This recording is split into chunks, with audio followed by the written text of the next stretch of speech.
Estados Unidos sanciona al expresidente de Guatemala, Alejandro Giammattei, por corrupción. El anuncio se produce solo 3 días después de que se llevara a cabo en el país el traspaso de poderes presidenciales a favor del ganador de las elecciones del mes de agosto, Bernardo Arévalo, quien denunció la injerencia de varios poderes del Estado para intentar evitar su investidura. Esta supuesta trama, definida por operadores de justicia en el exilio como un pacto de corruptos, consistiría en una suerte de acuerdo entre sectores políticos, económicos y del Poder Judicial, entre otros, que prosperaron durante los periodos de Jimmy Morales y luego de Alejandro Giammattei, y que con sus acciones provocaron un deterioro de la institucionalidad en el país. La sanción del Departamento de Estado prohíbe al expresidente la entrada a Estados Unidos y le acusa de haber aceptado sobornos. Además, el Departamento del Tesoro también anunció el mismo día sanciones contra Alberto Pimentel Mata, exministro de Energía y Minas del gobierno de Giammattei, por su presunta implicación en tramas de corrupción relacionadas con contratos y licencias gubernamentales. El inesperado triunfo de Bernardo Arévalo en esas elecciones fue vista como una muestra del hartazgo de la población guatemalteca con la corrupción. Solo 2 de cada 10 guatemaltecos aprobaban la gestión de Giammattei en el último cuarto del año pasado. Esto según la última encuesta de Cid Gallup, uno de los índices de aprobación más bajos del continente. Solo Nicolás Maduro y Guillermo Lasso tuvieron peores porcentajes.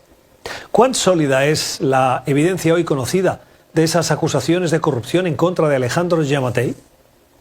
Sonny Figueroa es periodista de investigación, es fundador de Vox Populi Guatemala, un medio de comunicación creado en 2017 con el objetivo de denunciar la corrupción, los abusos de poder y evitar la impunidad en el país. Sonny, gracias por tu tiempo, bienvenido al programa, buenas noches. Buenas noches, Gustavo, muchas gracias a ti por la invitación para darme este espacio y precisamente para que se hable sobre ese tema que es muy importante para Guatemala. ¿Es Alejandro Giammattei un corrupto? Lo es. Alejandro Giammattei en su campaña del 2019 hablaba que no quería ser reconocido como un presidente involucrado en casos de corrupción, en abusos de poder, violaciones de derechos humanos y en casos de impunidad. Y así es como se le recuerda en Guatemala, precisamente como no quería ser recordado. Y precisamente, Gustavo, pues yo durante el mandato de 4 años de Alejandro Giammattei en compañía de mi colega Marvin del Cid, publicamos 2 libros que precisamente revelan actos de corrupción sobre Alejandro Giammattei, la pareja sentimental del presidente y su familia también. Entonces, Alejandro Giammattei es un personaje corrupto. ¿De qué tipo de actos de corrupción estamos hablando? Estamos hablando de actos de enriquecimiento, Gustavo. Nosotros a los meses de que él asumiera como presidente, a los 3 meses, ya se había comprado una finca en un departamento al occidente del país, valuada en más de $3 millones. Un presidente que durante campaña no tenía recursos y que había tenido problemas económicos durante mucho tiempo. Pues se compró esta finca, esta propiedad millonaria, y adentro de ella construyó una mansión valuada en más de $1 millón también. Entonces, casos como esos, ¿no? Y también los casos en donde sus hijos, sorpresivamente, cada uno, él tiene 3 hijos, que precisamente, Gustavo, los 3 hijos también fueron designados como personas no aptas para ingresar a territorio estadounidense. Me refiero a Alejandro Eduardo, Ana Marcela Dinora y Estefano Giammattei Cáceres. Los 3 hijos del mandatario también se encuentran dentro de esas sanciones que el Departamento de Estado anunció hace un par de horas. Entonces, también la familia del presidente, y por eso mismo ellos también fueron designados porque se han beneficiado de la corrupción de su padre.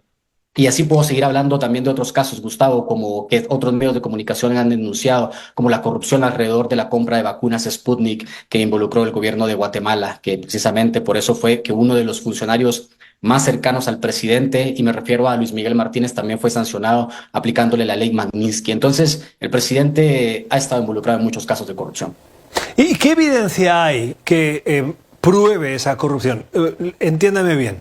Es evidente que si un presidente que no tiene fondos en campaña llega a la presidencia y al cabo de un tiempo relativamente corto se compra una finca de $3 millones, como dice usted, y se hace una mansión que cuesta $1 millón, como mínimo hay que sospechar de cómo ha sido posible esa compra, de dónde han salido esos recursos. Pero una cosa es lo que se pueda sospechar, la otra la evidencia de que haya habido corrupción para llevar incluso a Alejandro Giammattei a ser sancionado por el Departamento de Estado. Se lo pregunto porque el Departamento de Estado no ha dado muchos detalles. Ha dicho simplemente que se le acusa de haber recibido sobornos, pero no sabemos más.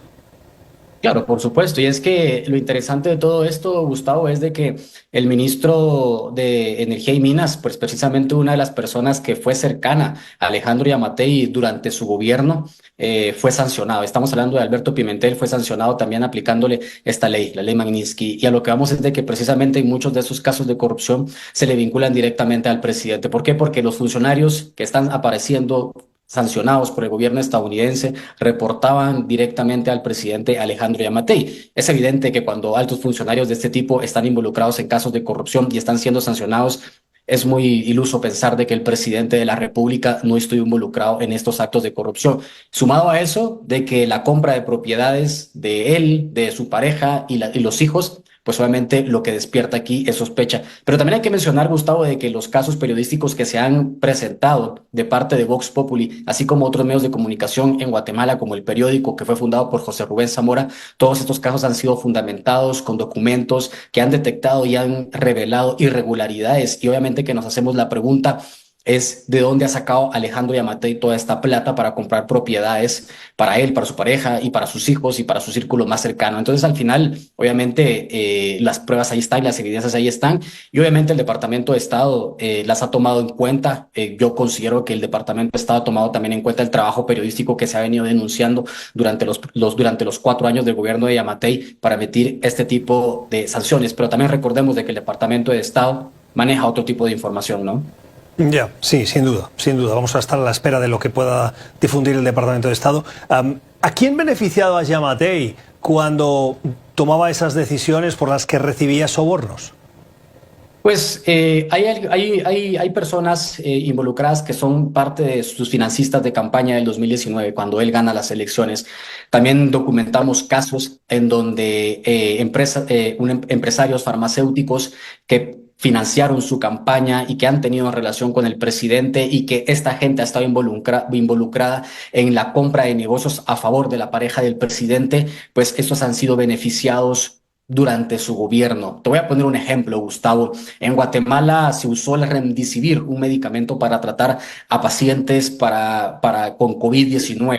Pues resulta que uno de las empresas beneficiadas con la compra de estos contratos y la única empresa que durante años pudo vender este medicamento es una empresa vinculada a uno de los financistas de Alejandro Yamatei. Entonces, y me refiero al empresario de las farmacéuticas, Francisco Valdespais. Nosotros precisamente eso lo hemos documentado y evidenciado. Y a eso es a lo que me refiero, Gustavo. Es de que Alejandro Yamatei, durante su administración, a lo que se ha dedicado es enriquecerse y a beneficiar a los que fueron financistas de su campaña. Y en eso se resume el gobierno de Alejandro Yamatei.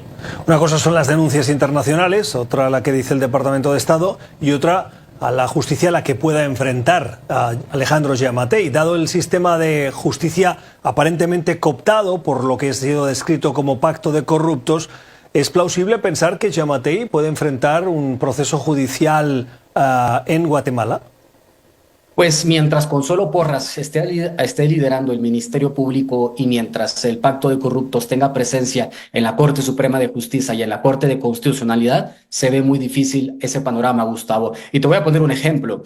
Cuando se publicó la investigación de la finca del presidente, el Ministerio de Comunicaciones construyó una carretera de 9 millones de quetzales, de 9 millones de dólares, que daba la finca del presidente, que beneficiaba a esa finca del presidente, un lugar en el que nunca se construyó una carretera por años. Pues en el gobierno de Yamatei se construye una carretera de 9 millones de dólares para beneficiar precisamente a la finca del presidente. Se abrió una investigación precisamente en el 2021, 2020, se abrió una investigación penal de parte de la Fiscalía contra la corrupción. En ese entonces estaba liderándola Estuardo Campo, que era el fiscal contra corrupción en Guatemala. Y lo que pasó, lo que se acaba de conocer hace poco es de que ese expediente fue archivado. Entonces, eso es lo que pasa. Ese es el ejemplo de la gestión de la fiscal Consuelo Porras, que ella la que pretende es impunidad para Alejandro Yamatei, quien la reeligió para su cargo en el 2022. Entonces, eso es lo que pasa, Gustavo. Mientras exista Consuelo Porras en el Ministerio Público, es muy difícil de que la justicia alcance a Alejandro Yamatei. Y aquí tendría que hablar incluso hasta de otra persona, el expresidente Jimmy Morales, porque recordemos de que Jimmy Morales fue el que nombró en su primera ocasión a Consuelo Porras como jefa del Ministerio Público. Mientras ella siga ahí, nunca va a avanzar ninguna investigación en contra de Jimmy Morales y de Alejandro Yamatei. Para terminar, brevemente, dos cuestiones. La primera, Jimmy Morales, si no estoy mal, tuvo que dejar Guatemala y refugiarse fuera del país. ¿El futuro de Yamatei pasa también por salir del país? Bueno, digamos de que Jimmy Morales al final es una expectativa de dónde se pueda encontrar él y los integrantes de su familia, precisamente a raíz de que actualmente perdió la inmunidad que tenía como diputado del Parlamento Centroamericano, por ende ya puede ser detenido por alguno de los casos que se le vinculó en el pasado y que destapó la CICIG y la antigua FESI. En el caso de Alejandro Yamatei, es bien complicado precisamente lo que pueda estar pasando sobre el tema, ¿no? Porque él ahorita tiene inmunidad como diputado del Parlamento Centroamericano, él fue juramentado ahí, una institución altamente cuestionado porque se ha señalado de que es un lugar en el que los expresidentes que la integran, pues lo que buscan es la impunidad, ¿no? Y esa inmunidad que se transforma en impunidad. Entonces Alejandro Yamatei, pues la información que se tiene es de que está en Guatemala, recordémosles que ya pues se le ha cerrado un círculo allá en Estados Unidos con esta restricción. Obviamente él tiene pasaporte italiano, tiene la ciudadanía italiana y podría ir a ese país, no podría ser una opción para él, pero de momento él en Guatemala pues goza de inmunidad por ser diputado del Parlamento Centroamericano. Ya. Sonia, antes de terminar, el presidente Yamatei fue señalado varias veces durante esa larga transición que contempla la legislación guatemalteca por no hacer lo suficiente, por no decir no hacer nada, para proteger el proceso electoral, su integridad y al ganador de las elecciones y evitar que fuera erosionada, como así pasó, las habilidades y el grupo parlamentario de Semilla en el Congreso. Te quiero preguntar por ¿cuán libre podía ser Yamatei en el ejercicio del poder? Es decir, cuando alguien llega a un país que está cooptado por ese descrito como pacto de corruptos, ¿es posible no mancharse las manos de corrupción estando como presidente? ¿O es altamente improbable pensar que Yamatei, estando donde estaba, no conocía, no sabía y no hizo nada porque en el fondo era prisionero de lo que estaba sucediendo?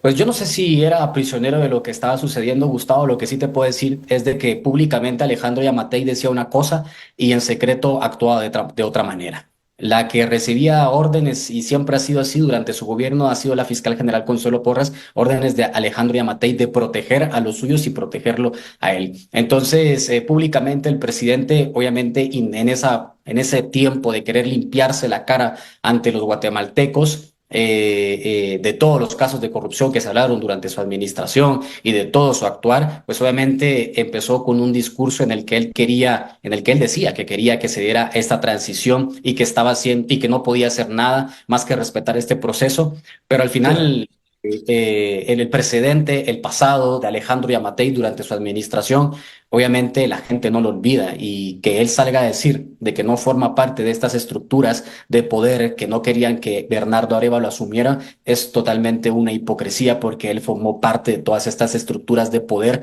y siguió formando parte de esas estructuras de poder hasta que dejó el cargo, ¿no? Entonces, yo diría que yo siempre catalogué esos mensajes como hipócritas de Alejandro Yamatei cuando salía a decir que quería defender la democracia y quería que se respetaran las elecciones. Lo que sucede es de que ya no tenía de otra, ya se vieron derrotados y lo único que quedaba era que Bernardo Arévalo asumiera, ¿no? Sonny Figueroa, periodista, fundador de Vox Populi Guatemala, gracias por estar con nosotros hoy. Feliz noche. Muchas gracias, Gustavo, y feliz noche para ti. Agradecido por este espacio, ¿no? Para poder hablar sobre los temas que creo que son muy importantes que se conozca, que se tenga una perspectiva periodística sobre esto. Gracias. Sí, sin duda.